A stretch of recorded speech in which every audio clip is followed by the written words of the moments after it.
on August 24th, our first virtual park board meeting here. We're trying something new and different, and so far things are working, so we'll keep that working. Due to the virtual format today's meeting, I'd like to start by providing some guidelines. We have participants here attending by phone and video. For all meeting attendees, please speak clearly and pause frequently. State your name each time before speaking. Mute your microphone when not speaking. For those joining us by video, your microphone is muted when it is orange. Use the call-in information in the meeting invite to call into the meeting if having any technical issues. So for starters, now we're going to begin to take a roll call. And I'll go through all the park board members, and as I name you, please unmute yourself and indicate here, and then go ahead and get back to mute again. Ruben. Ruben? Unmute, please, and say here. Here. Thank you. Carl. Here. Chris. Here. Marlene. Here. Jonathan. Unmute, Jonathan. I'm here. And Linda. Here. And that about covers everybody. So thank you for that. A little bit more, some instructions here. Some of this was sent out to you, but I want to just remind everybody. Use the chat, which is at the bottom. If you highlight, it's the third one from the right, it looks like. And in that, you can actually just type that you have a question or a comment. This is not a place to get lofty with whatever your question or comment is. It's only just to alert us so that we can call upon you at the appropriate time. That's probably more appropriate for all the board members because you can actually have a question or comment throughout the meeting. I'll talk a little bit further that doesn't necessarily apply to the public.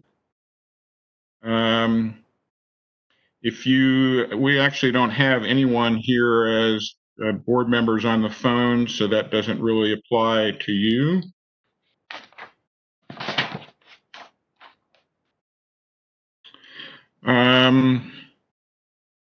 With that, I wanted to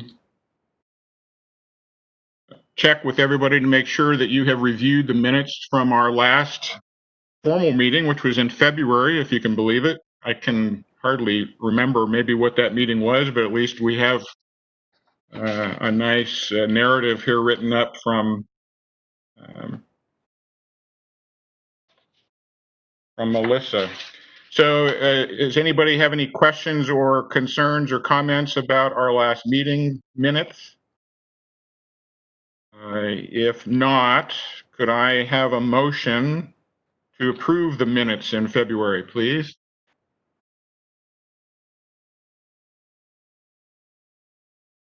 Make a motion to approve the February meeting minutes. Thank you, Linda. Could I have a second, please? Second. And that came from Marlene, was it? Yes. And we're going to do a little review here once around the horn again. To actually approve our minutes, we need to go through this individually. So, Ruben, could you advise if you approve minutes? Ruben, unmute. I can't. Okay. I approve. Yes. Okay, thank you, Ruben. Carl? Yay. Yay. Chris? I wasn't present for the meeting, so I don't know. Did you have a chance to review the minutes? Okay, They look, so I guess approve. yes. Okay. Marlene, Approve. Jonathan, Approve. Linda, Approve. and that covers everybody. So meeting minutes are approved. Thank you, everyone, for that. Hey, Brad, pardon the interruption. I just wanted to note that April Craig has joined us as well. Hi, April. Hello, April.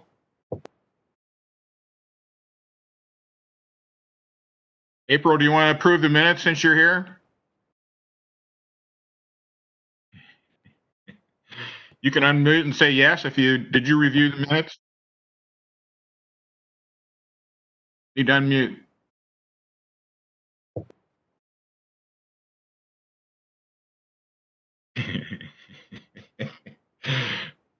We'll go with that. Okay, so we're moving on to public comments next.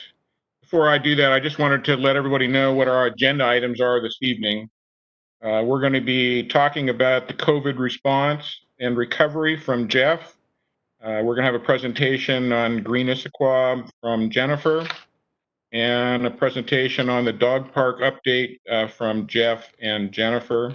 All three agenda items are informational only. So these are kind of the early stage of these three agenda items, and we'll have additional discussion in subsequent meetings.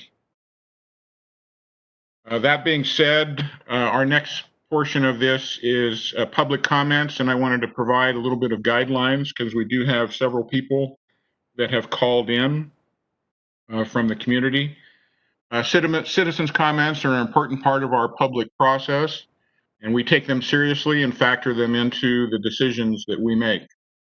The members of the public joining us, welcome. And if you'd like to make comments, you can press *3 on your phone, and that will then notify Melissa that you have a comment to make, and she can then unmute you for you to then make your comment. If for some reason she's not able to, you can actually hit *6, which will unmute your phone. When it's time for you to make your comment, please state your name, address, relationship to the city. Speak clearly and pause frequently. Please limit your comments to 5 minutes, and mute your microphone when done, although my guess is Melissa will probably do that for you. And one last thing on this, for this evening's meeting, we are only going to be accepting comments from the public during this open public comment period and not throughout the meeting. That does not apply, obviously, to the board members, but to the community. It's only open now. So speak now or forever hold your peace, I guess is the way we put it. So that being said, Okay. Thank you, Brad. Jeff, would you like to make remarks on the public comments we received via email before we move to Connie? She is the only public member who has her hand raised at this time. No, I think we should go to audience comments. That we've received some comments specific to Green Issaquah. So I, in the introduction, will reference those, and we can make sure those are put into the minutes. And I'll give a summary of those comments at that time. Thanks. Okay, excellent. So Connie, I'm going to go ahead and unmute you, and you have the floor for 5 minutes. Go ahead. Okay, hi. Yeah, I'm here. This is Connie Marsh, and you have received several emails from me about the Green Partnership. So I'm perplexed. I just went back and tried to look up the history of the Green Partnership and what the council guidelines were for what their expectations are. And, I really wasn't able to dig that out. So here's the deal for me. An urban forest is a broad-based commitment that I think is brilliant. And if I were to be able to vote, I would say we need a citywide plan for an urban forest management plan. In this situation, it seems like this product talks a lot about urban forests, but it's actually only about city-owned parcels that have enough trees on them to be considered forested open space. And I don't think that we can actually get where we want to go with that minimal of a look. So when I asked the question as to where the Parks Department was headed, they were saying that we're really only talking about the city-owned spaces at this point in time. So I crafted most of my comments trying to follow in line with what the Parks Department was expecting. After seeing some of the letters from other people, I felt I must express that I think we can do better and more, because if that's all that we bite off, we aren't going to get where we want to go, because we have this weave of public and private partnership. Some of it is school, some of it is state, some of it is county, and then we have these huge masses of homeowners association, protected land, and then of course we have our streets and our street trees, which in the Central Issaquah Plan, for example, we were required to increase the amount of landscaping in order to offset all of the concrete that we were going to be adding, or I should say impervious surface. So I would like to understand how we got to this very narrow focus, if that was something that the council mandated, or if we can change it now to make it something broader. If it were broader, then what I could see is I could see a phased plan where the Parks Department had phase 1, and then the new code changes for the Issaquah Municipal Code Title 18 could be a phase 2 to bring in the rules and regulations for private development, etc. So I guess what I would like to hear is a conversation explaining why we have to be so narrow and why we can't do better. Then dog park, I have no idea, because I don't know what they're going to say, and you've heard this before. How can I comment on what I know not? Thank you. Bye. Okay, thank you, Connie. Brad, I'm going to unmute you and hand you the. Thank you, Connie. Perhaps some of your concerns can be discussed here when we talk about the Green Issaquah implementation, because there's some good thoughts that you've had, and I think we do want to address it. Dog park isn't going to be anything too significant tonight, so there'll be plenty more opportunity to comment further on that. Was that the only public comment that you were aware of, Melissa? Yes, that's the only hand raised I see at this time. Is there anybody else that's called in from the community that would like to say anything at this time? If so, please raise your hand now, or you'll have to catch us on the next meeting. Anything, Melissa? Okay, thank you for all that. And moving forward, we'll start on our first agenda item, which is Jeff is going to talk about COVID response and recovery. Take it away, Jeff. All right. Thanks, Brad. Pardon me, everyone, as I go through the share my screen effort here.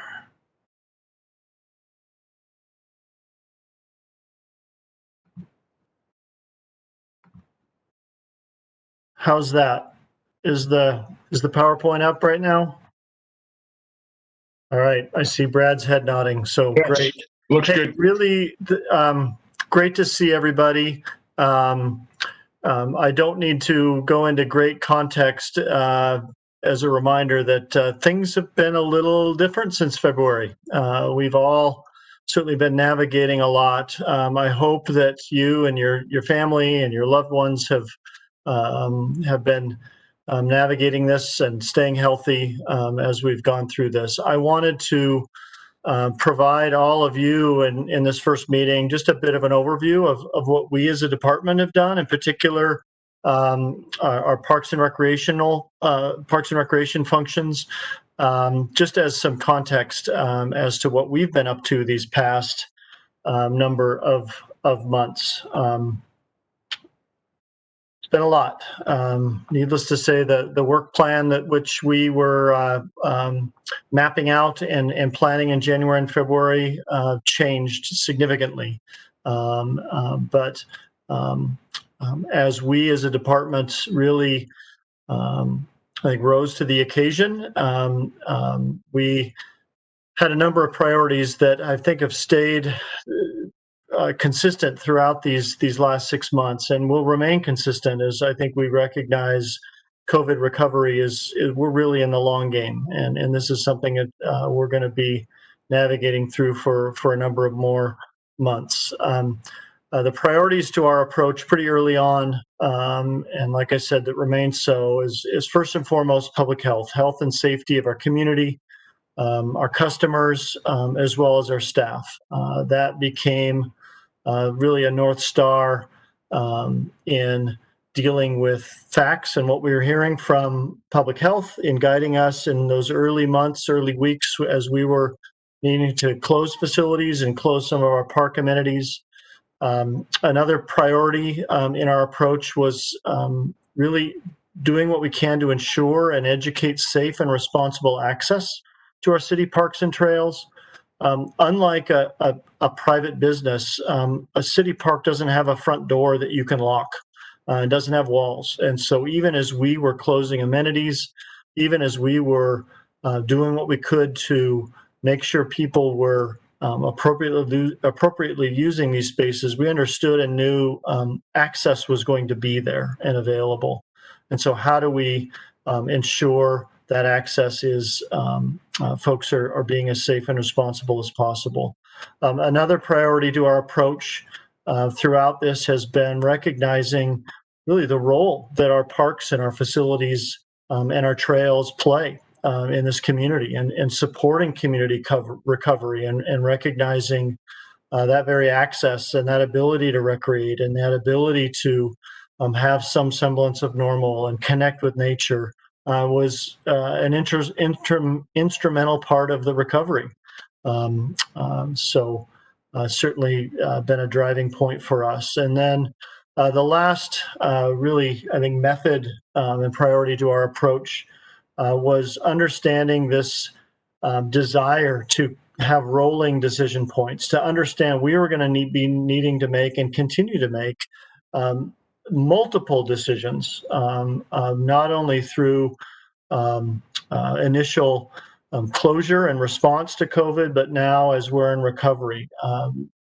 Rather than taking a single point of decision, understand that we're going to be making multiple decisions month after month, in some cases week after week. And that approach really has allowed us to be agile and allowed ourselves to make informed decisions, making those decisions when we have the best information available from public health. Went the wrong way.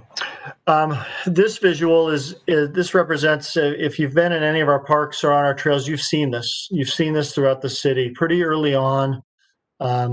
As we were closing parks in March and beginning to try and encourage safe and responsible access, we worked with communications or with our marketing folks and put these signs together. These have been throughout our system and throughout our trails, and hopefully just a visual reminder to our community that, hey, as you're using these spaces, yes, go recreate, but please keep in mind you're doing it not just for yourself, but keep in mind the community at large, keep in mind your loved ones at home, as you're using this space. I would note that oftentimes when we put up signs in parks, I think a sign of perhaps respect for what we're trying to communicate from the community comes true in how long those signs last and how long they stay up. And these signs have certainly had a long lifespan. And so I think have been, the community has responded well to using those spaces. In April, as the city looked at and understood as COVID was happening, this was going to have an economic impact on our budget. The city budget was looking at about a $10.5 million projected shortfall for 2020. That led to some really hard decisions citywide.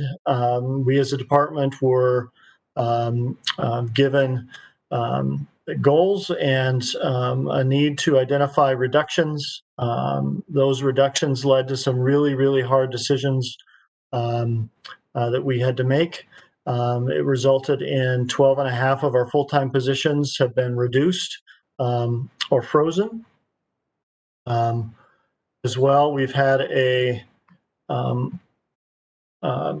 bit of a limitation on our part-time and seasonal hiring for 2020. That certainly has impacted some of our park operations and maintenance capabilities, as well as some of our programming. Some of the operational impacts that we are navigating through and have been in the near term as we're working through COVID, but just something I want to quickly note, because these are going to be with us long term. As we now shift into recovery, as we shift into normal operation, whatever that is, come 2021, we're going to be operating differently with these reduced sizes. Our park capital projects will be looking at a revised and a new work plan, recognizing the loss of one park planner. Shantae is no longer with us. Within our 3 recreation facilities, the community center, the pool, and the senior center all saw staff reductions. So we will be looking at reduced operations within those facilities.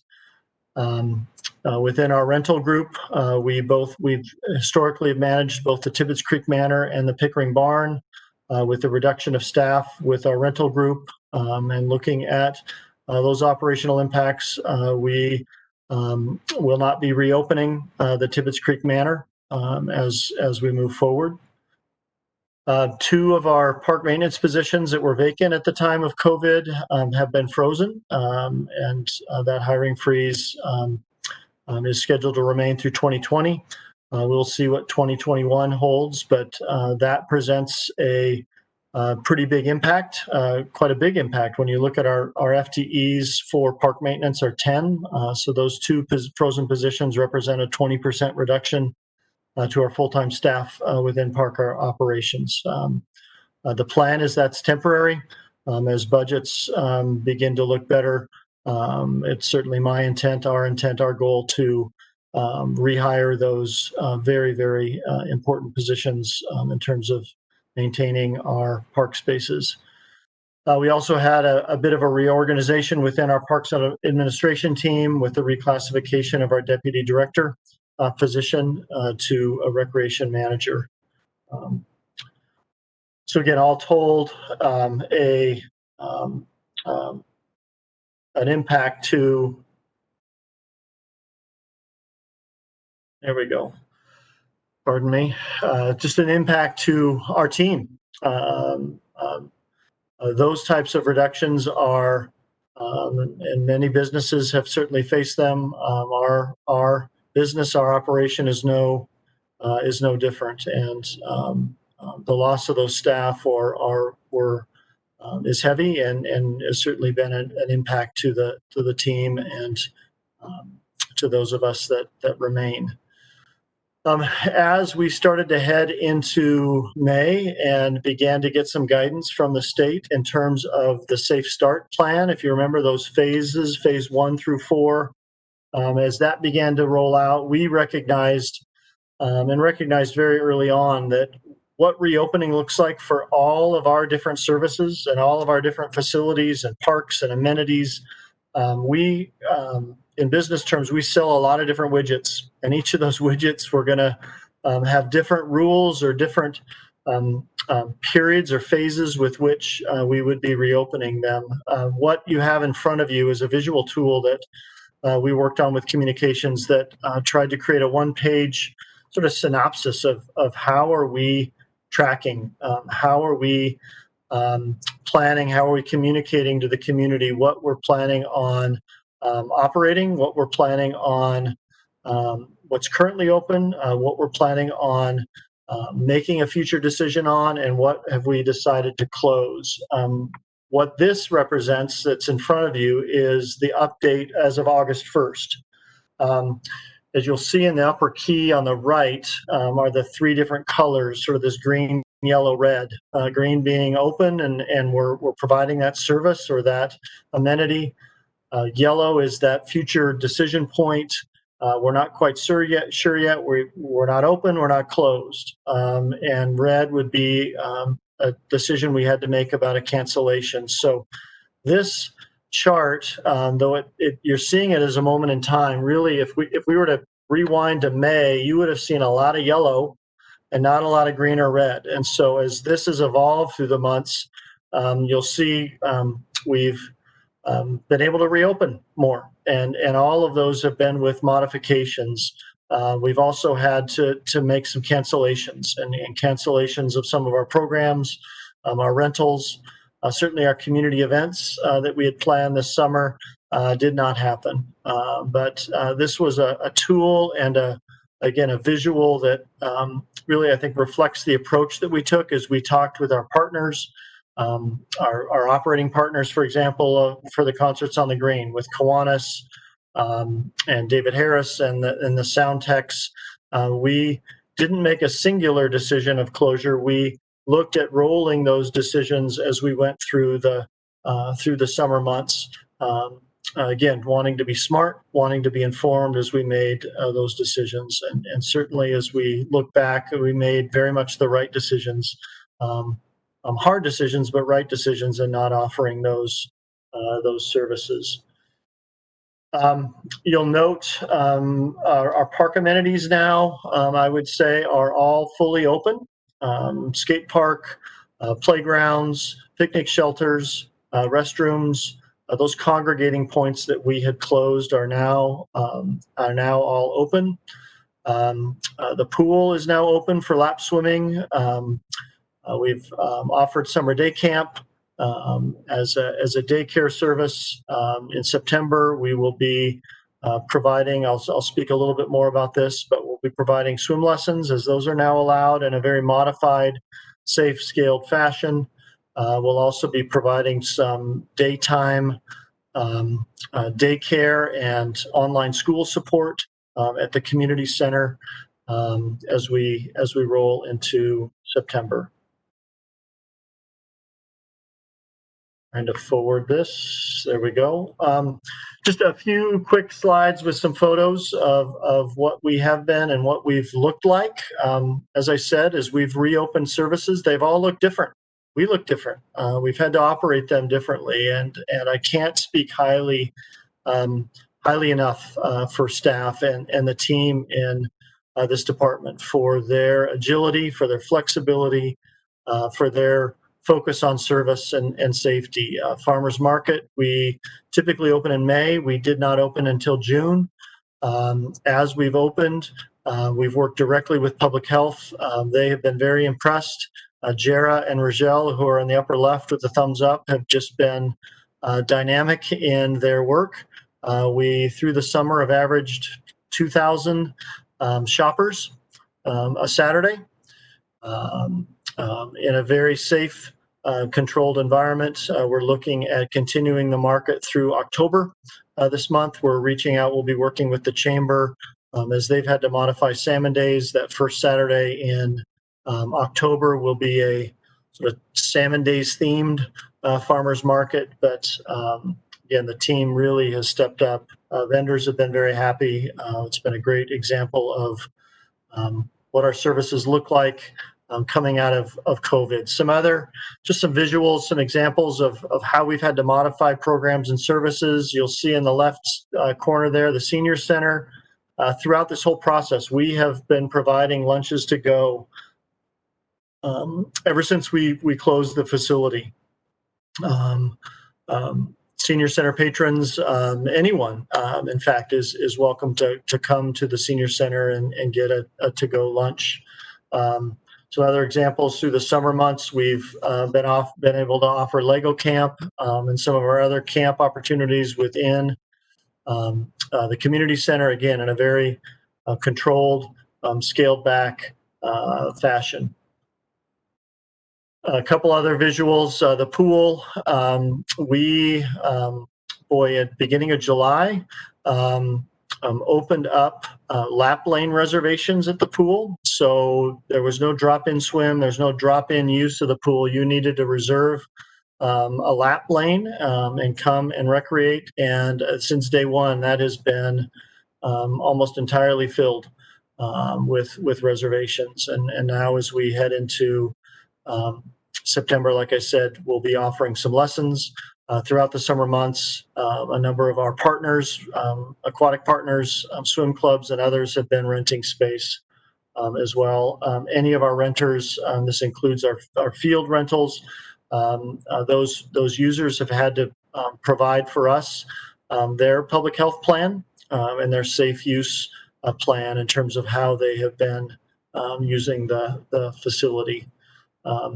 Hard to get a full class in a photo when you're physically distanced, but the upper right is our gliders youth cross-country program. They've been utilizing some of our outdoor space in our parks.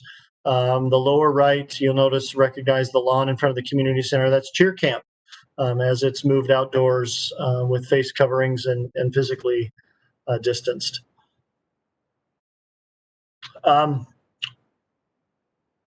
So I recognize this is really, really hard to read, and I'm not going to go through every capital project. You'll recognize this spreadsheet as our park capital project sort of major work plan items. I present this really to just say that our capital programs, our capital projects have had to be modified too. And we will be updating what you got in June or what you received in June. I sent an email to you. We'll be updating this for the third quarter and sending you the recent update as to where we're at with these capital projects, both with some of our staff reductions, as I mentioned earlier, some of our capital budget reductions. We've had to modify programs. Some of these projects that we were anticipating public engagement, we've pushed the pause button on, and until we really know what that engagement looks like and feel like we can have a level of engagement that is appropriate for where that project is at, we're holding off. Some of those you'll hear about later on in terms of our wayfinding design work that we're doing with trail signage and wayfinding. That's at an important community engagement phase that we've pushed pause until we can define what engagement looks like. Same with our master planning efforts of the 3 parks. That has been put on pause until we can sort of reinvent and feel like engagement can happen, and at the same time feel like the community is ready for that type of engagement. That really hasn't felt like an appropriate time to be delving into that as the community, as we've sort of worked through and navigated through this pandemic together. Another example, Hillside Park. We are in position with that project to do some neighborhood engagement with the Squaw Mountain community in terms of locating, choosing a site for a play area that was identified in 2014 in that planning effort. We want to initiate some engagement later this fall. Again, with public health guidance and if and when we feel like the pandemic's at a place that that type of engagement is appropriate. On the other hand, some of our other work plan items have continued. We've continued to pursue and submit an application with the State Recreation Conservation Office for reimbursement for our Bergsma acquisition. We've submitted a $2.7 million grant request to assist with that acquisition that's occurred. We've also been doing some trail repair work and design and collaboration on the Squawk Mountain Access Trail. Those of you that are familiar with that area, Kelkari has a phase of their construction that's going on, and we're working with the developer and with Mountains to Sound Greenway to do some needed emergency trail repair while that project is happening. And so we have that design work at a place that feel like we'd be able to complete that trail work this fall. So number of projects have been able to continue, but again, those with really a level of public engagement we've pushed pause on. We'll talk a bit about the dog park a little bit further tonight, and as well Green Issaquah and the implementation of that program. Last slide real quickly, moving forward. As I said earlier, we're not out of this. We're in the long game and recognize that as a department. And so as we're buttoning up summer and looking at fall winter programming and looking at a different type of school year again with online schooling, we're making some adjustments and modifications to our program. A few examples of that, we're delving in, as I said earlier, to some all-day opportunities for care and supervision through a program we're calling Schoolhouse Rec.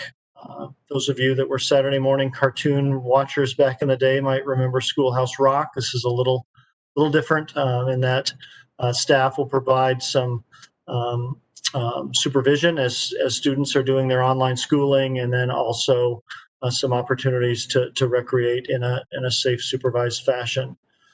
We've also last month instituted some of our part-time staff that weren't getting hours other places that we've already had hired. We've set them out 2 by 2 as park ambassadors throughout our parks, some of our high use areas, the skate park, for example, some trailheads, as just another opportunity for folks, for us to engage with our users, park users, to make sure they're, again, using their parks in safe, smart ways. They have face coverings. Our ambassadors have a backpack full of face coverings if folks need them, but just wanting to, in a positive way, encourage that physical distancing and use of face coverings. The 2021 budget, as we head into fall, will obviously be really key in determining what budget and what operations look like next year.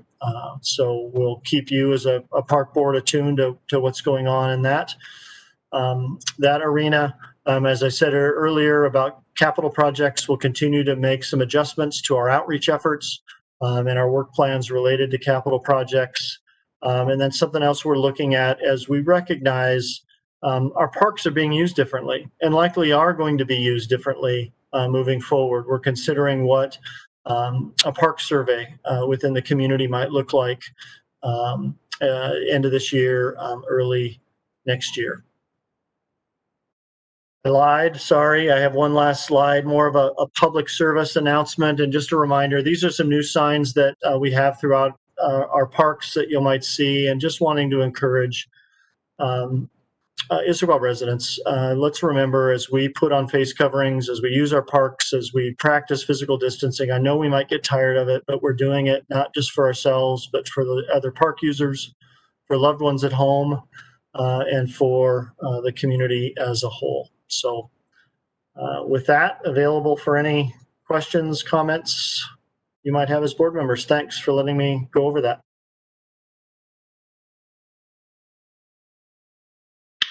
Thank you for that, Jeff. Anybody have any comments or questions before we move on? This is Marlene. Can you hear me? Yes, Marlene. I just wanted to thank the entire park staff. I know it was a crazy spring and summer for all of us, and we just appreciate all the work and changes and all the things you did to help us be able to recreate safely. Thank you, Marlene. Here, I second that. Any other comments or questions? With that, we'll move on to the next item, which is going to be the Green Issaquah implementation. And prior to us talking about that, Jeff's going to share with us a few comments that have come in from the community via email. I don't know that you're going to go through detail on that, but at least kind of an overview. So go ahead, Jeff. Absolutely. Happy to do that, Brad. Thanks. Yeah, we received 5 public comments specific to this topic. Those emails will be included in the minutes. Hopefully you've had a chance to review those. A public comment from Connie Marsh. Connie presented not only her comments, but also some suggestions for a draft executive summary and how we might format that. Appreciate that, Connie.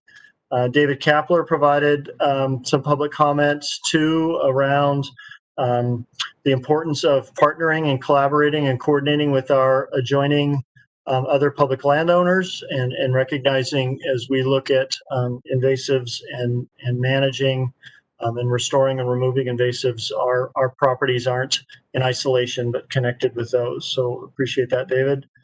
Steve Pereira provided some comments as well, a number of comments around the importance of tree protection, recognizing the beauty that our urban forest and our forested areas provide our community. Some comments around fire threat and what we're doing in terms of being fire-wise. Also some similar comments around ownership of open space and where responsibility of maintenance lies. So appreciate those comments, Steve.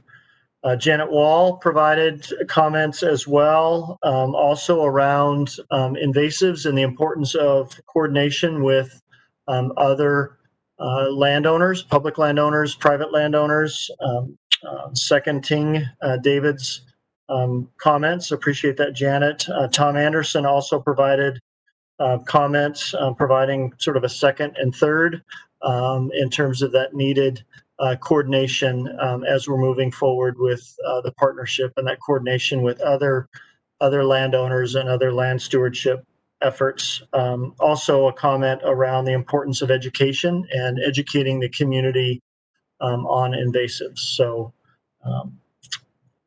apologize if I might have butchered the comments, but I tried to provide a broad overview for those 5 public comments. And if you don't mind, Brad, I can transition right into an introduction of Joanna. Yeah, go ahead. Okay, great.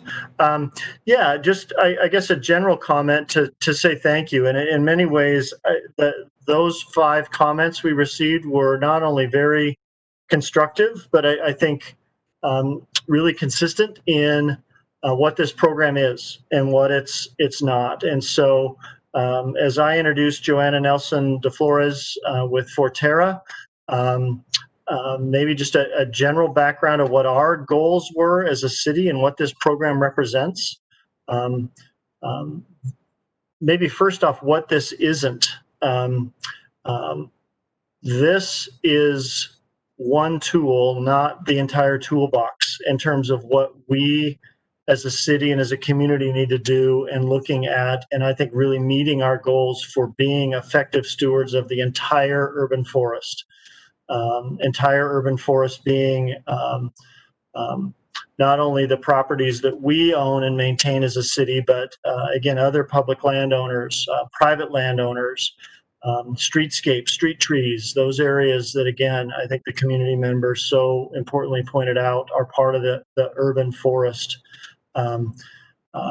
This is a opportunity for us to bring Forterra into our portfolio of partners. We have so many great partners as a city, whether it's Mountains to Sound Greenway, whether it's Issaquah Alps Trails Club, whether it's individual residents who have done so much to help steward and maintain and advocate for open space. Forterra has had a Green Cities initiative for a number of years now. I'll let Joanna probably knows what that is and how many Green City partners they have. I've had the privilege in a prior life, professional life, to partner with the Green Cities partnership. And this is really, at its baseline, an opportunity for us to look at another tool, another way to better manage invasives and the importance of restoration on our city-owned public land. We play a different role with that city public land. We, as a Parks Department, we as a city are responsible to maintain that. No one else is coming to our rescue. And so this first and foremost is a program really focused on our city properties.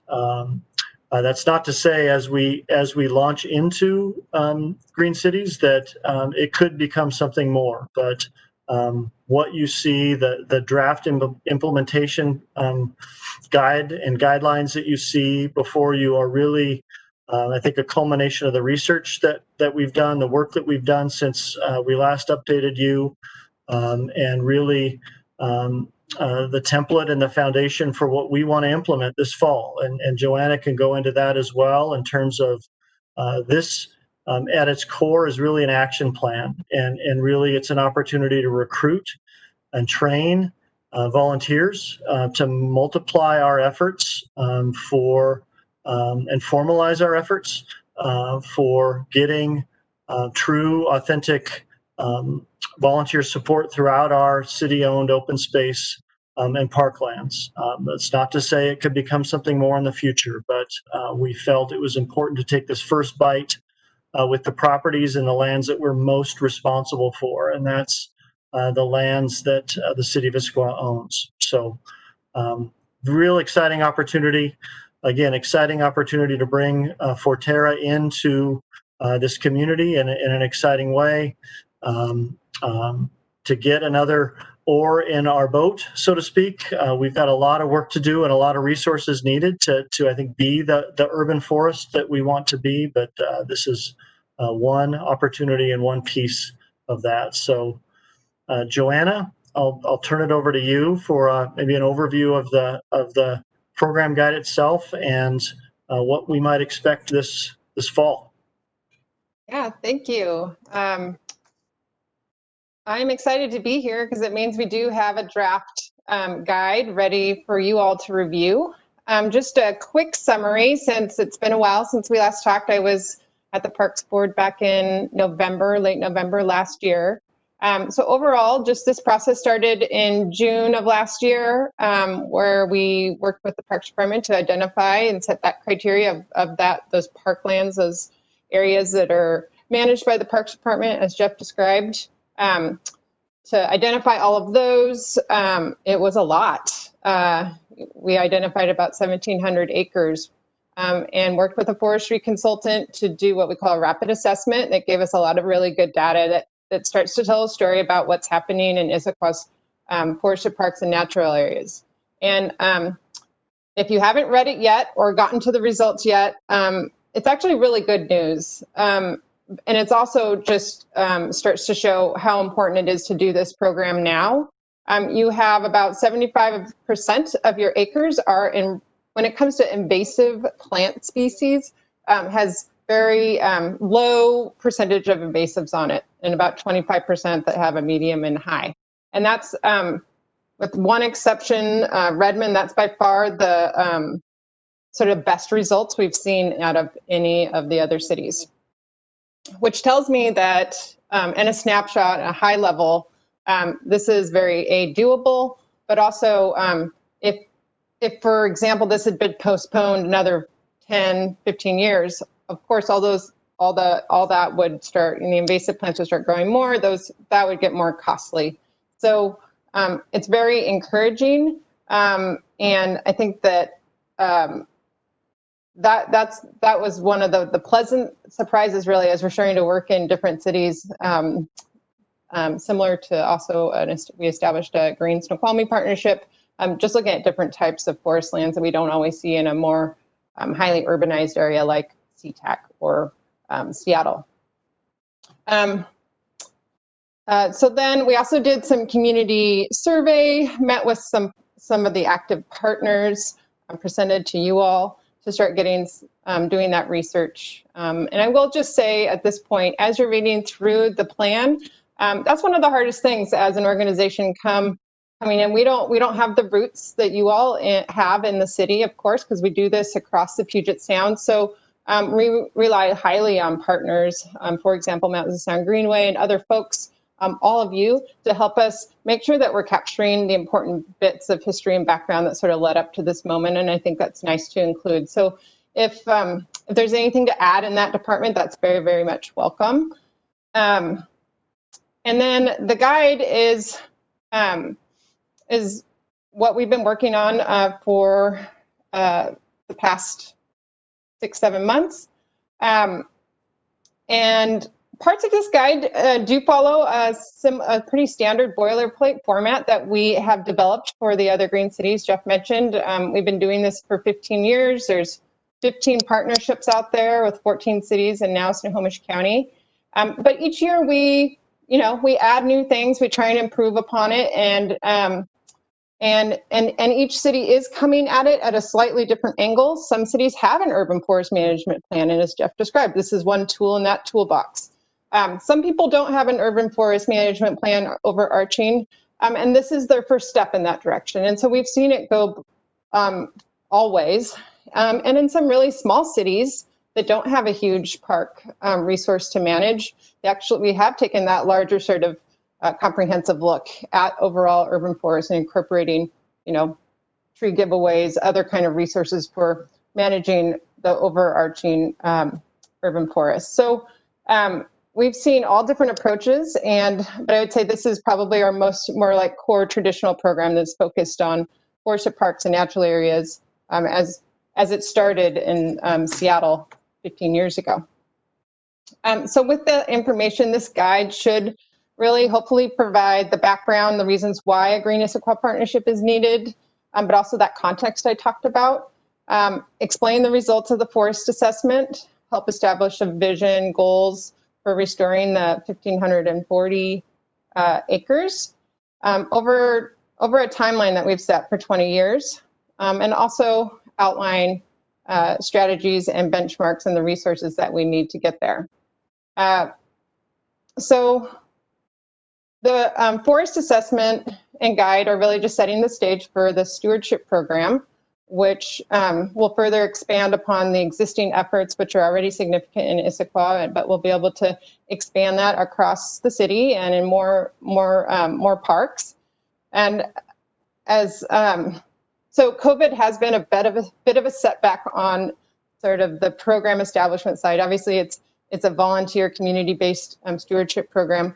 One key element to getting that started is establishing a forest steward program for individuals that are interested in, so to speak, adopting their park, getting trained if they don't already have that knowledge and skills on how to do forest restoration and best management practices. But it's also, and in the future, help be a champion for that park and lead other neighbors, other volunteers, other groups. And it's really a great way to really cost effectively, I think, start managing some of these areas. And the forest assessment data helps tell us where we have, where we might look at priorities, where we have areas that should get some attention first, and where the areas that are actually in relatively good shape. So we do expect to be able to move forward. We anticipate getting the Forest Steward program started sometime in the next couple months. So September, October. Due to COVID, that will likely be an orientation online, followed up with a site visit in the field and providing any needed training and support depending on what the need is.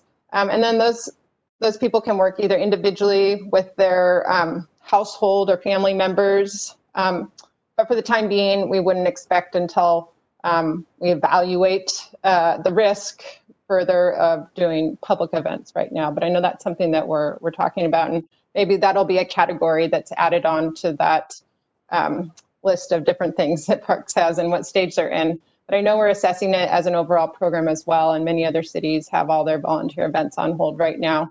Some have been experimenting with small 3 to 4 people volunteer events, and so we can start looking at that, and we're developing protocols for that as well.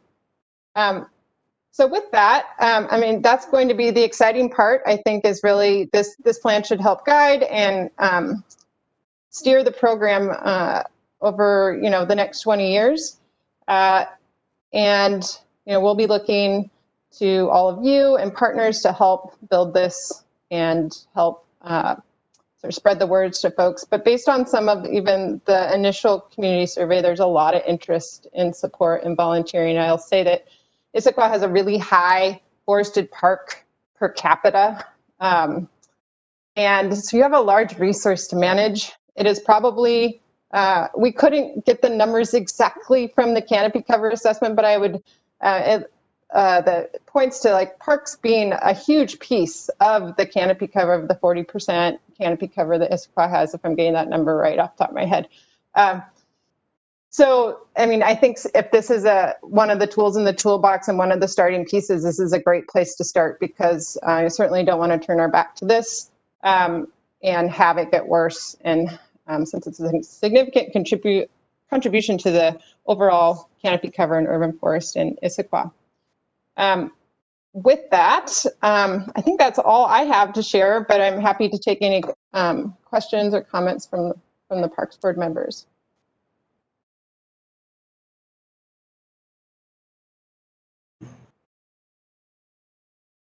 Or Jeff or Jennifer, feel free to chime in if I missed anything. No, Joanna, that was a great overview. Really appreciate it. I guess I would just emphasize, I think, what you shared about and sort of what this forest steward program could look like. And again, from my experience in Kent, we launched a Green Kent, Green Cities initiative.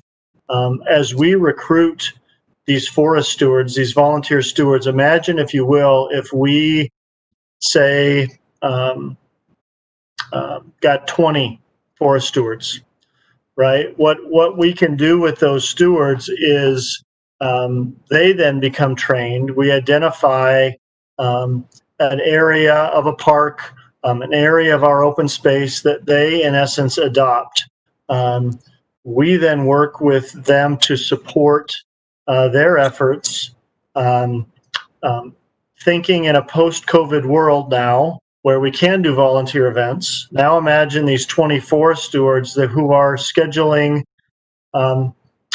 multiple volunteer events throughout the year. So now, rather than the city parks department hosting 2 volunteer restoration or planting events every year, now with these stewards and with equipping, resourcing, partnering with Forterra and the city, we could now have those 20 stewards doing multiple events. Now suddenly there are dozens of volunteer events that are happening throughout Issaquah's system. So that's just, I guess, an example of the value of this program. And again, it's not going to be a program that's going to answer all of our needs, address all of our needs. But in my 4 years here, hearing the energy, the excitement, the interest in volunteering, in seeing the volunteerism that already exists in this community, the passion that this community has for its open space and its public lands, it really does seem like a great opportunity and a great addition to our resources moving forward. Questions, comments? I'll turn it over to you, Brad. Actually, I have a question for you, Jeff. A couple of them. One being, I know that it'd certainly be nice for us at some point to have a volunteer coordinator position, but I know, given budget, that's probably not likely over the next year or longer. So in the interim, who actually is going to be taking a leadership role from the city to actually oversee all these stewards once they're determined? It's a great question. Yeah, as we've gone through COVID, as we had to freeze those positions, as last year, a request was made for a volunteer coordinator position, and we weren't in a budget place to approve that. We've been working with Joanna, and our relationship with Forterra is going to evolve and change a little bit, in that we will contractually ask Forterra to do a little bit more. So they're going to do a little bit more of that volunteer coordination. Matt Meckler, our park operations supervisor, who would have been overseeing a volunteer coordinator, Matt will be working directly with Forterra as we launch and head into this. So we're going to lean a little bit more heavily on Forterra. Rather than waiting for that volunteer coordinator, we thought, let's implement and let's do this again with the strength of Forterra's experience. If we get to a point as we grow this and have stewards and are in a position to have a volunteer coordinator, then we've already got a program underway, right? And we already have stewards that we're beginning to foster more stewards. Thanks for that. My next question kind of relates a little bit to Connie's concerns. And I don't think she was the only one. I think some of the other comments come in somewhat similar in the sense that, you know, it's really difficult when you look at restoration to be looking at property lines and everything just ends at a property line. And so, I mean, I do support, you know, how to look at this more globally from the city. I know that's not currently in place, but do you see a revision to, you know, to expand that, or is it primarily going to be an educational process to involve home owners associations and, you know, and various other entities to do it through a partnership, you know, to get, you know, engagement that way? What are your thoughts on that? But multiple thoughts. First off, I think the comments from Connie and David and others are spot on. That this can't be an ends in itself, and I think as staff we would agree it's not an ends in itself. I would say that yes, absolutely. As we manage these acres of open space and recognize the lands that they're adjacent to are just in some ways as vulnerable to invasives. We, I think, already are and will continue to do even more so, be partnering with DNR and King County and the other agencies who own some of those properties. They'll certainly be, they already are aware of launching the Green Issaquah initiative and will continue to be part of that. Turning our attention internally also to school district, the HOAs, some of those other landowners of open space. Yeah, absolutely. Again, this is not an ends in itself. I think there is opportunity. Again, as we better take care of what we own, let's also take those skills and take that work and be a better partner and a better communicator to the HOAs, to private homeowners. You know, hopefully part of this effort and what I've certainly seen in other cities is as we educate the community on invasives, I think it's an opportunity to educate not just about our public lands, but about how you're maintaining and managing and what you're planting in your own private property. And so I think that education has multiple benefits. Does that someone answer? Oh, that was a tremendous compliment, I'm sure, but you were muted. It was a tremendous compliment. Yeah, I think that covers it. I think Connie would like to see maybe a little bit more expansion in the plan itself to address that. And I would concur. You know, I'm not sure exactly that we're prepared to, you know, do this on a citywide basis at this point. Maybe that can evolve into that at some point, but yeah, I think clearly identifying in this program guide what it is and what it isn't. not as a woe is us Eeyore kind of thing, but by that definition, understanding what we're doing in this phase. And I would agree. And I think as she said it, think of this as phases in terms of as we strive for broader urban forest management and really getting our arms around our urban forests. This is one piece of that. And how do we maybe build that into this, communicate that as part of this this program. Can I just make Joanna, one comment on that? Please. It is touched on, but not, it's not a huge part of the plan at this point, but it certainly is within the scope. Maybe more leaning towards the education side, but also certainly providing some sort of resources. For example, right now in Snoqualmie, we're for the Green Snoqualmie Partnership, very similar situation on the Ridge. There's a lot of adjacent property owners, so they're making some publications to help educate homeowners that they can give out at events, because a lot of them are going right back to their homes and trying to figure out how to tackle this. It's really kind of the dream that we get adjacent property owners on board. Otherwise, it's kind of, you can't draw a line when it comes to ivy and blackberry and other forest health issues. So I think that in the newsletters, all that kind of stuff, we're often talking about, once those get launched, we're often talking about ways that people can also help steward their own lands, and then connecting people with, there are some other programs out there right now through WSU Extension and King Conservation District, Washington Native Plant Society.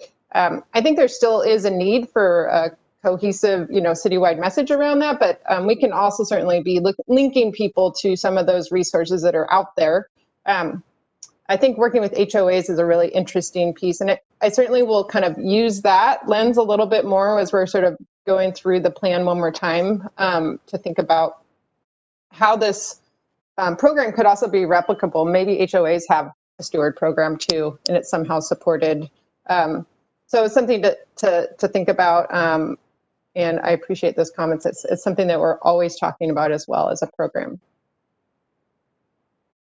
Yeah, I guess I would add something to that, and that is, as the priorities get established, when there's boots on the ground, so to speak, and work is being done, that's a really good time to establish those borders and maybe do some additional outreach, along those lines, at that time, to actually engage homeowner association or whatever, for a specific project, rather than do it citywide. It might be best to do that on an individual basis, when projects are underway. The problem with doing it citywide, it might be 5 years before you get to some other area, and by that time, things have changed. So I think it makes sense to do that outreach when you're actually doing a project. So thank you for that, Joanna. Any other questions and comments about this section? I don't know if Jennifer, you have anything to add?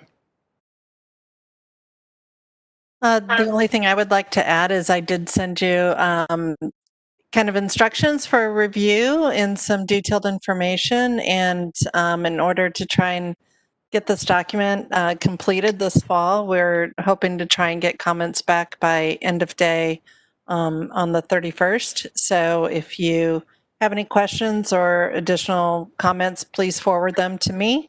And I will make sure they get packaged up and over to Joanna for incorporation into the final draft. Jen, I don't want to get ahead of myself here, but could you comment just a tiny little bit on timeline in terms of, at some point, I assume you're wanting the board to make a recommendation to approve this plan? And any idea when that might be forthcoming? This plan is going to be a little different than some of our others. This is more of an implementation guide. It's a living, breathing document. Yes, there are some goals and vision section in there as far as what we want this program to be, but this is really going to be more of a field guide as to how we can use this information to train our park stewards, to train neighbors, as we are working on maintaining our park system, that we can rip out a few pages and focus on a section that they may be working on. And here's the background information and some other resources that they may be able to include or reference as they're doing their work. So this is really more of a field guide. And I think Jeff wanted to add a little something too. Yeah, no, well said, Jen. And yeah, I would emphasize that as a program and as a program piece, this is not something that's going to necessarily go through an adoption process. Implementation of this project and this program has been something that council has said, hey, go do. So as we're implementing, we want to make sure as we finalize this program piece, you all have a touch with it. The stakeholder groups that have been involved, that's why this review is so important. As we finalize it, we'll keep council apprised, obviously. So it's going to be more of a, I guess what you'll see when it comes back, Brad, we'd love to bring it back, but it's really, it becomes a communication piece, right? As we're launching and heading into this program. Good. Thanks for clarifying that. I want to make sure that we're, one more thing is this, just to make sure as you're reading through it, this should be the guide for the program. But if someone needed to pick up something and figure out how do you get rid of BlackBerry, we do create a separate piece. It's small, it's handy, it fits in your you don't have to thumb through 60, 70 pages. And it provides a lot of the detail about how, which is great for homeowners as well. So there will be that piece as well. That doesn't go through as much process because it's pretty standard for all of the programs. But I can always send folks a link to an example if people want to know that. Thank you, Joanna. I just want to quickly add, thank you, Joanna, for clarifying that. Just also wanted to add, the reviewers have been the stakeholder team, some staff, as well as you, the park board. So we are getting a lot of eyes on this document before we put it through its final phase of revision. And when you say staff, Jennifer, just to reiterate, the good thing, this is staff from other departments as well. So as we're reaching out to some of our other land managers and other departments within the city. Yep. Thank you all. Any board members have any more questions? Anything, anybody doing raising hand or anything, Melissa? Okay. You're done on that, I assume, Jeff, so let's move on. Time for a little dog park update. I don't know. Bye, Joanna. Thank you for your help. Thank you.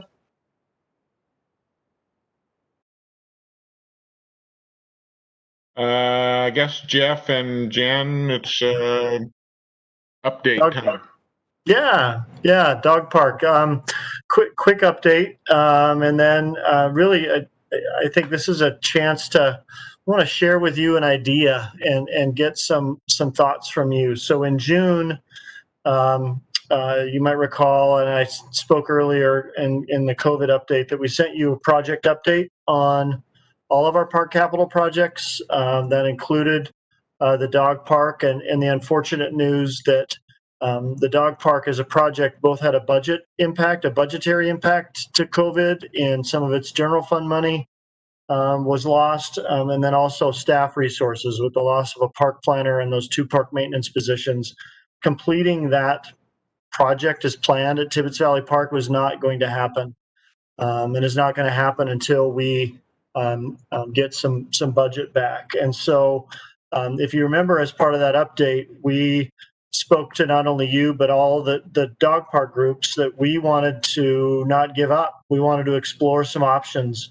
And so we have been exploring options with the mayor's office and what we might be able to do with the dog park, how we could address this near-term need that I think has existed for a long time, 10 plus years. In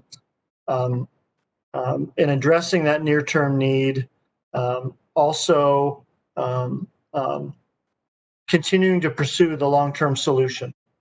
So almost take this two-stage approach of near-term, relieve some pressure, and the near-term, while we continue to pursue long term. And so want to get your thoughts again on an idea that we're putting together. We'd like to have host a WebEx public meeting with our dog park advocates and supporters and users, but wanted to sort of run this by you before hosting that meeting. And the idea is, while we continue to pursue a long-term option, what would it look like to create a series of temporary dog parks that we would have throughout the park system? And what I mean is almost think of this as a tour, a series of pop-ups. We would identify some spaces within our parks that would, in essence, host a temporary dog park for 3 months, 4 months. That dog park would be anywhere from a half acre to an acre. We would use some existing space. We would do it in a way that complements the season or other uses that are happening within those parks. It's a way that we would do this within, in essence, it would look like hosting a special event at a series of these parks. We would, again, we would imagine this would probably take identifying 4 locations that would host a site that would make us through a year of having a dog park within our system. We would utilize this with fencing that would be not only temporary but portable. So it would be a relatively low capital front end cost. Operationally, we would either partner with someone or a combination of our staff and partnering with someone, take this down and set it up elsewhere. We would imagine this sort of pop-up dog park tour model being something that we would need to manage for probably a couple of years until we had a permanent dog park. But is that there's some models out there. City of Bothell is doing something similar. They've had 2 sites that they've alternated with this idea of a pop-up dog park. So there's some cities we can lean on and learn from. These wouldn't be super fancy, deluxe, amazing spaces to start, but it would at least be something. I'm going to pause there. Like I said, we don't have a lot of the details yet, but it's an idea that we're formulating. It continues to be a priority of the mayor. It continues to be a priority for us as staff to try and come up with a solution, even here in the midst of COVID. So does that idea even have some merit? Should we pursue that with the community and even pose that question? I see hands up. Brad, do you want me to? Carl, go ahead. Yeah, I was just going to ask you, you mentioned about having the temporary fencing. What about ground cover? Would this particularly be grass only? Because you're not going to put in any special ground covering. So, or would you look for specific parks with? Can you guys hear Carl? I can't hear you, Carl. Couldn't hear you very well, Carl. How about now?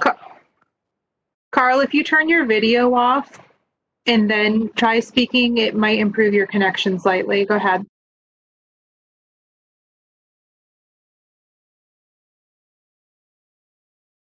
There we go.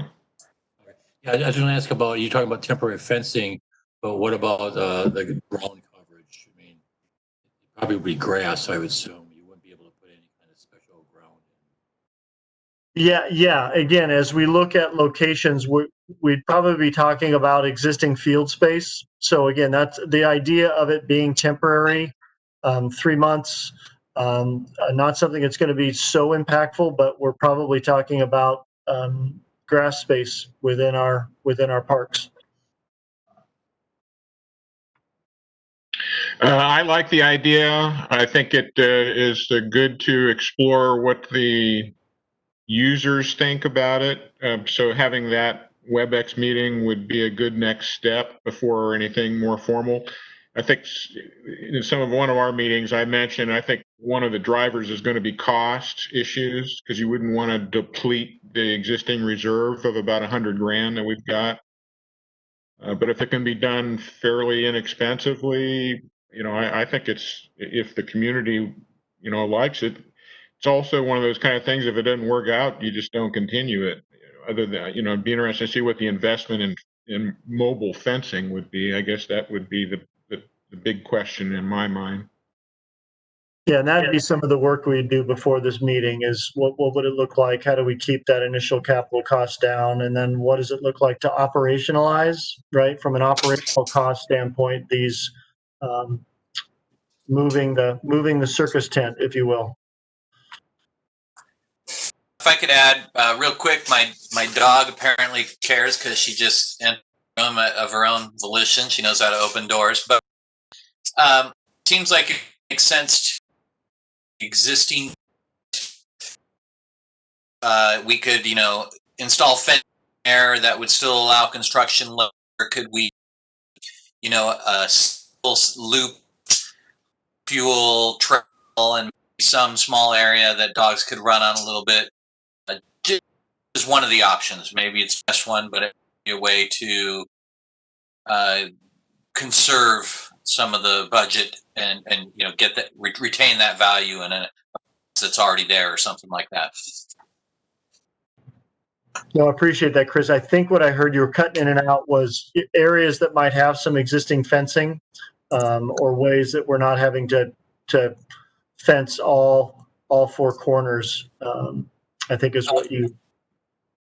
No. What I was suggesting is that among the sites we consider, that we include the existing proposed dog park site, and see if we could fence that. Hog trail that we would then value that we spend. Okay. I thank you. I hear what you're saying. Consider that the existing planned site as one of the tour stops, so to speak.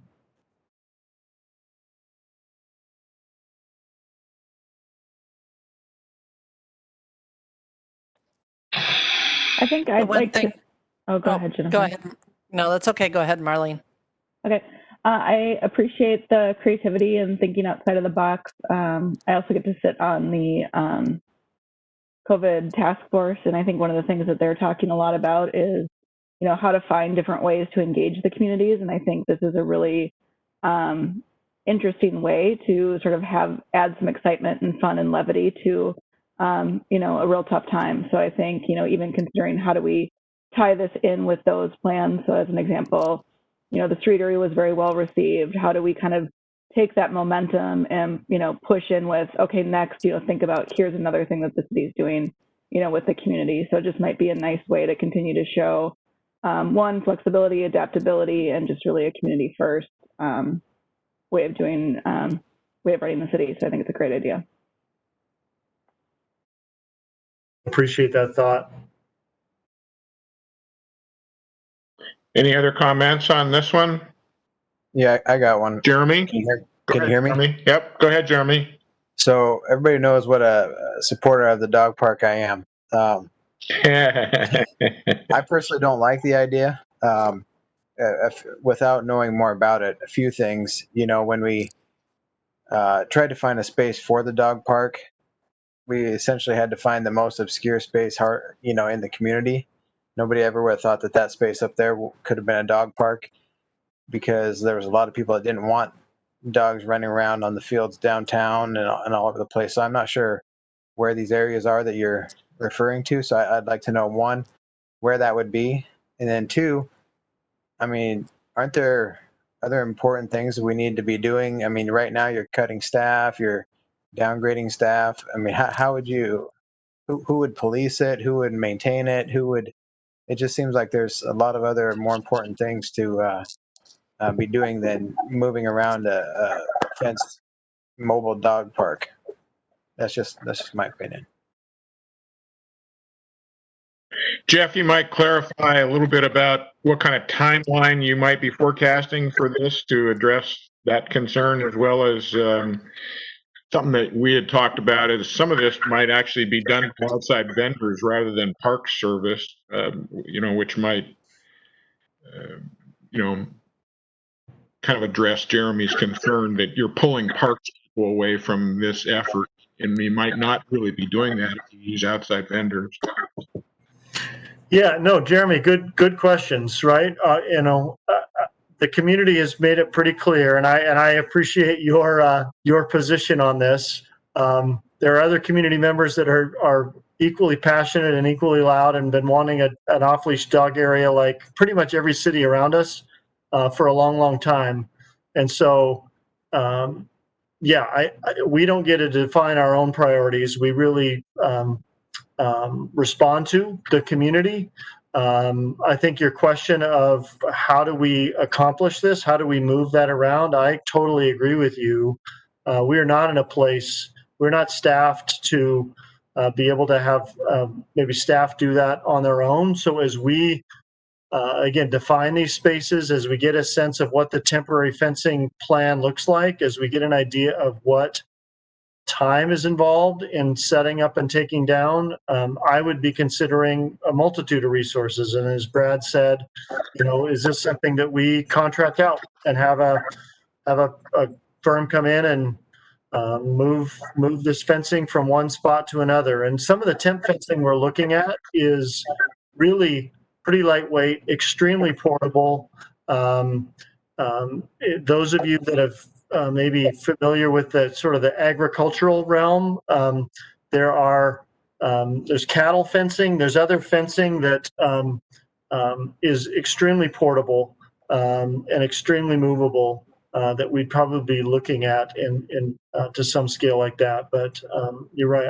I don't think we're in a position right now to be to have our staff doing this. So again, as we're building this idea, as we're identifying what the spots are, as we're identifying how many times we'd have to move it in a year, we'll look at what it would look like to maybe contract out that moving from A to B. But you don't Lots know to still explore. You don't know what locations you're referring to, right? No, we don't have those finalized. I think one of the sites we're looking at went through this process, right? We have an old skate park site that now has been cleared. What would that look like to have temporary fencing? Is that a potential site for this? We have a lawn area in front of over by Pickering Barn. That again would not be a home for a long-term permanent dog park, but outside of farmers market season, are there 3 months a year that that could host a spot? We've got a field area at Squaw Valley Park that really is extremely underutilized. Are there 3 months out of the year that one of those field spaces could become a dog park? So we're still kicking the tires on a number of those, but again, they need to be sites that could accommodate this type of temporary use, but also not impact the historical use that's happened and occurred on those sites. So in some ways, that this idea of pop-ups gives us a little bit more flexibility than permanent, but I think your concern is spot on, and I would share your concern that as we identify spots, they'd have to be spots that are complementary to the other uses that have and will continue to be going on in those parks. Yeah, I'm just not about spending any money on stuff that, we are making budget cuts all over the place with people and services and all this stuff, and then we're thinking about potentially doing something that's, I don't know how much it's going to cost. I guess we'll find out, but Yeah. My 2 cents. Well, I appreciate that. You're right. It's a balancing act. As we're looking at capital projects, that's true on everything. And so I say this because I know you're certainly a supporter and you're well aware of Pad 3 at Central Park. right? That's turf that needs to be replaced. Well, that's also in our capital program. That's in our plan and is currently in our budget request to be redone next year. And so we're trying to be smart. We know we need to continue to make investments. So whether it's an investment in some old carpet at pad 3 that needs to be replaced for synthetic turf, or whether it's temporary off-leash dog parks, we have a variety of users. We probably have dog users that'll never set foot on that synthetic turf at pad 3 that would probably wonder why in the heck we're making that investment. So, But in fairness, I wouldn't be pushing for redoing that either yeah. in the current climate with people, losing their jobs and whatnot. Yep. So, Yep. Fair enough. April, you have a comment? I just I was having the same thoughts that Jeremy expressed. Not only just the resources to make something like this happen, but then to maintain it for we don't know how long. Once we were to start something like this, it might be difficult to backpedal and say, actually, we need to divert resources somewhere else. And then I think that there could potentially be quite a bit of cleanup afterward at these different sites, depending on how long they were in use. So just figuring in any restoration figures going to these then afterwards. Yep. All those operational factors we'll have to make sure we identify. And you're right, there would be needed restoration work as these move from site to site. Yeah, I think those are all good comments and good concerns. I mean, this is just kicking around for now. I think, as Jeff mentioned, I think getting some input from the community about what their concerns are. And again, to me, cost is a big issue, because if it's burning up a lot of money, it's not worth doing. But if it can be done pretty effectively for low amounts of money and the community would like to do it, it might make some sense. Because as it stands, we could be a couple years plus before we're back to a point of where we were at trying to develop something at Tibbetts. And I don't know how much the community, wants to wait that long before they at least have something. So I really appreciate the conversation and the balancing act. You're right, and I think at the end of the day, as we have this conversation with the community, that really becomes one of the fundamental questions: is it worth pursuing? Or you're right, in this current state of COVID, are we better off just saying, hey, appreciate the creativity, but now's not the time. Let's wait a year or two and both see where we are economically and see where we are in terms of the permanent dog park. But at least, again, our intent, our desire is to at least pursue and demonstrate some creative options. So more to come. Appreciate the discussion.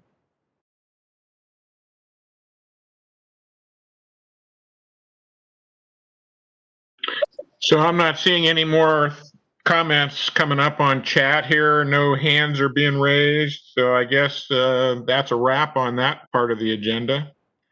Unless somebody would like to speak up. And if not, I think, thank you, Jeff, for that update. And we'll see what the next steps are in terms of moving that forward. That does our agenda items. It looks like chairperson's report, which I don't have much of anything. I only think I have one thing. And as usual, I like to look more globally sometimes and positive this time around. I don't know how many people are aware of this, so I thought I'd at least put it out there. And I even have a little question for Jeff and Jen in this little comment. Last month, our Congress passed the Great American Outdoors Act, which is a pretty significant thing. I don't know how many people are aware of it, but within that, there's a land and water conservation fund, which does an awful lot of funding from the federal government across the nation for national parks as well as public lands. and that had been something that was having to be endorsed every year or every other year or something like that. They've now actually made that permanent, which is a huge thing and something that's going to be good for our public lands. And in addition, they inaugurated something called the National Parks and Public Land Legacy Restoration Fund, which is something that will be outstanding for restoration purposes. There's an awful lot of backlogs in national parks and parks throughout the nation. This will help fund that. I'm really, frankly, quite impressed with how things are in our Congress that they were actually get this approved. But many thanks to our senators in this state as well as across the country in getting that done. I guess one of my questions from this relate to Jen and Jeff, whether you know whether or not this new public land legacy restoration fund will potentially open up any grant funding for local municipalities. I mean, one of the things I read looks like that might be possible. Do you have any idea, Jeff? Yeah, great question. So yeah, LWCF, Land Water Conservation Fund, is it's highly competitive, but those federal dollars funnel to the state through RCO, so the Recreation Conservation Office. So that's the office that we're applying for the Bergsma acquisition dollars. So LWCF funds funnel through there, and then cities are eligible to compete. You're competing against all other state lands, so we're be competing against state parks and DNR and whatnot. But yeah, every now and then a project comes up that where we see an opportunity that we could be competitive with LWCF. It's worthy of an application. Something you always have to be aware of is federal money isn't free. There are often many strings that go with those dollars. So I don't mean to sound like Eeyore, but strategically, if we go for LWCF money, we'd want it to be of a size and scale and a significance. You wouldn't want to chase $100,000 of LWCF money, because you would, over the life of that grant, you'd probably be spending near that with all of the reporting requirements and whatnot for the numerous years to come. But yep, it's great news. Great news nationally. I think it's great news for the value of public lands, both local public lands and regional and national public lands. That was a really good thing, and it could open up some opportunities for us. We'll certainly keep our ear to the ground. Good. Thank you. That's all I had. Jeff, do you have anything more in a director's report, or have you done your thing? Done most of my thing. You guys have certainly heard me enough. One thing, though, that I wanted to mention, one of your colleagues, Joe Frauenheim, as you may know, his term was scheduled to end earlier this year. As terms have been extended, Joe has not necessarily expressed an interest in continuing. I'm going to continue to reach out to Joe and invite him to be part of the board through that extended term, because everybody's term has extended due to COVID. But I just want to recognize Joe and understanding that as a park board member, I think he came on as an alternate in 2003 and has been a park board member for 17 years. He has seen a lot and shepherded a lot and helped to steward a lot of work that this department has done. And so kudos to Joe. And we need to find a way, even if it's virtually, to get him here, or if we can meet collectively between now and February. I'd love to find a way to certainly recognize Joe and the work that he's done. But I just wanted to call that out and make sure you're all aware, and I think at least give Joe a collective ovation in terms of WebEx. I agree. Yeah. Thank you, Joe. Here, bravo. Seeing you again here, Joe. Yeah. Actually, be a good one of these days. Maybe we'll create a senior platform for retired park board members that can actually be used along the line for advice. Emeritus, sort of a, yeah. All right. Right. We got a lot of those departed people that would be good to, keep those in the loop somehow. Is that it, Jeff? Yep, that's all I got. Okay. Other than thank you, everybody. Anybody have any questions, announcements, new business issues? Not seeing anything. Well, with that being said, I guess this was somewhat of a success for our first go around here. We didn't have any glitches, not anything significant anyway. So appreciate everybody's attendance. And I guess the big thing is stay safe. Keep yourself engaged best you can. And we'll be seeing everybody again. It looks like this will be our way here for a while. You have a closing comment, Jeff? Yeah, silly me. Kudos, Melissa. Thank you for hosting. Well done on the WebEx world.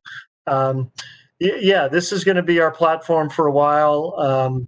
Appreciate everyone's flexibility. I don't know that we're at a point of meeting monthly, but I certainly see need and opportunity to meet again through the fall. Brad, I can work with you and Linda on what that sort of itinerary looks like and get that out to everybody. But really appreciate it. Thanks, everybody. Stay safe. Thank you, everybody. We'll see you. Meeting is adjourned.